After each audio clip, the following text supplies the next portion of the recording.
Hi guys, for today's video guys ay gagawa tayo ng sardinas guys. Yun ang ating ulam for lunch.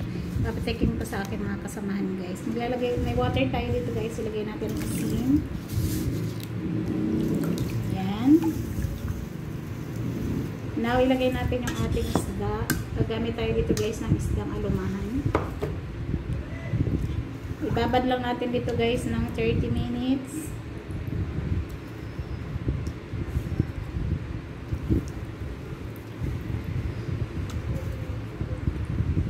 Dagdag pa tayo ng asin guys. Ayan guys, ibabad natin to. Tapos maghahanda tayo ng ibang ingredients natin.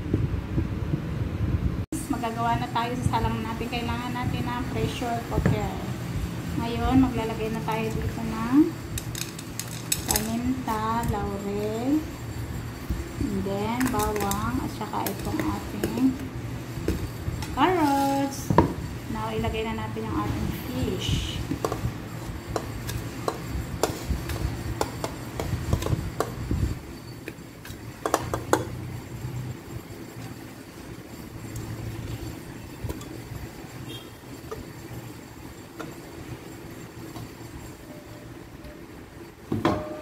Ubos na natin to guys, yung ating carrots at saka laurel ang pamintang buo at saka bawang.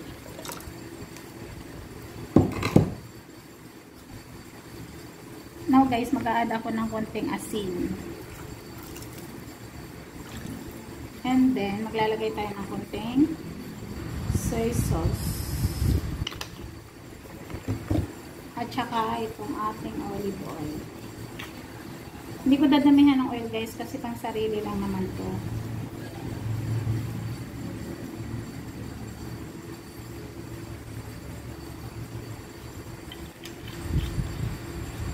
And then mag-add tayo ng water. Ayan guys. Ayan guys, ang aking makulay na sardinas. Mag-add na tayo ng water guys. Saka isasalang na natin.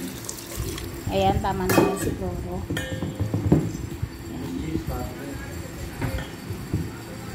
Salang ko na guys ha. Guys, mahina lang apoy muna natin yan guys. Ayan. Hayaan lang natin siyang kumulo dyan. Siguro mga 1 hour nang mahina ang apoy.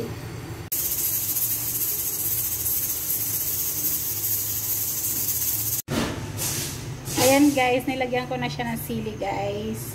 Para hindi siya masyadong maanghang. Pero pakukuluan ko pa ng konti yan guys.